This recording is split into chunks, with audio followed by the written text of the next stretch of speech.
people say entry 3, but is that the part where you have to be the most careful, I guess? Well, it just depends on where you are in the line, how aggressive people are being behind you. I've gotten spun a couple times in 3 and 4 just from people, trying to help and get close to the back bumper, and then you go across the bumps, and then I just lose it. So it's a little bit bumpy over there, and I think when they take the air off you a little bit behind you, it's just the tires are so hard that it's hard to keep your car in control. With how the track ages, do you think within the next few years Atlanta could stand out a little bit from Daytona and Talladega and sort of be its own unique thing? Well, I think it already stands out from Daytona and Talladega just based off the size of the track. The racing, I think, is like Daytona last week. We're too wide the whole race, basically. It could be that way tomorrow, but based off the other Atlanta races, it kind of gets more like you're just trying to manage the top lane, middle of the top lane. It's harder to be 3 wide here because you need more racetrack because your car is not driving as good. I don't know. I think it's already stands out, and I think with age, honestly, it could get a little bit easier to get around here. As hopefully they give us a little bit softer tire, but I don't know. How much is handling already starting to come into play, like in terms of with this track aging, and maybe some drivers are saying it's already back to being a little sketchy, and really you have to focus more on handling than maybe the draft?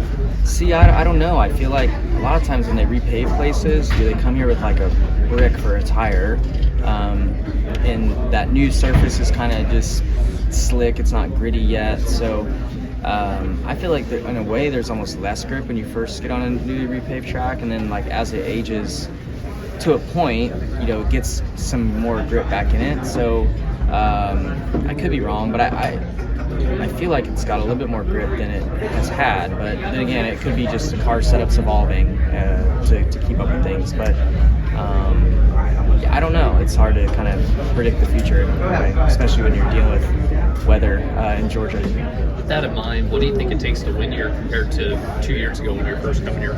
Say that again? What do you think it takes to win here compared to when you were first coming? What does it take to win here? Yeah.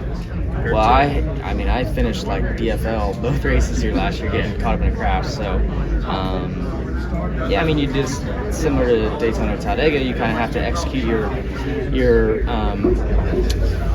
stints, saving fuel and stuff, having quicker pit stops to get some traction.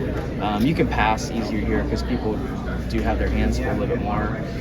You just want to get to the front, stay away from the craziness, and you'll play the runs out good. So, Atlanta used to be a driver's track.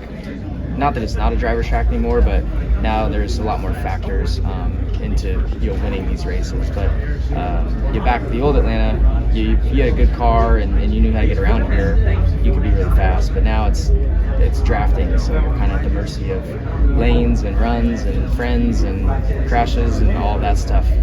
As the track ages, there's the possibility that drafting will maybe get impossible or at least much more difficult. Is that just a scenario you would look forward to?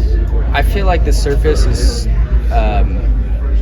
a long ways away from getting to that point, so I don't know. I don't know, and I'm sure if SMI likes what they see, they're going to force NASCAR into making the car package whatever it's going to be to draft and be in a pack. So I don't foresee us ever getting away from, at least for a long time, this drafting package that we have. Thank you. What are your thoughts on opening the season on 2 super speedway style races? I wish we didn't have as many super speedways throughout our whole schedule. Going back to back is whatever. I'm glad I didn't crash last week because you'd be a little bit more nervous coming here for sure with how crashes seem to be in the next gen stuff. So I don't know. How do you prioritize points with that? Because many drivers have said they don't race hard until Vegas. Don't race hard? Yes, or they don't. Well, we don't really. It's not like, I wouldn't say we're all racing hard.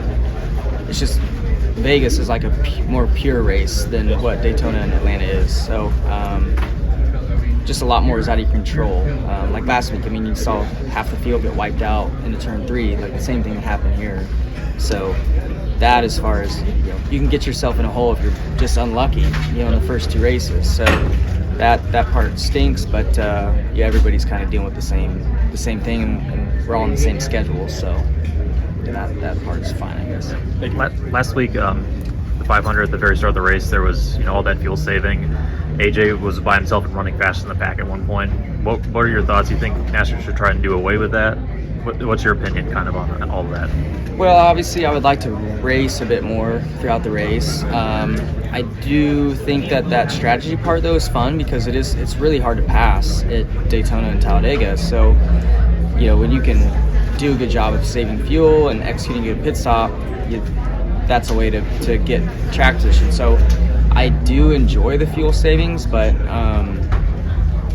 I would like to race a little bit more too. So I don't really know. I haven't talked to anybody. I haven't heard anything. I haven't read anything about like ideas on changing that or fixing that. But I think if we were all smarter back in the day, we probably would have saved fuel too. Like fuel savings has always been a thing, but it just seems like now it's so hard to pass that it makes fuel savings that much more important. Is it counterintuitive? Attention drivers.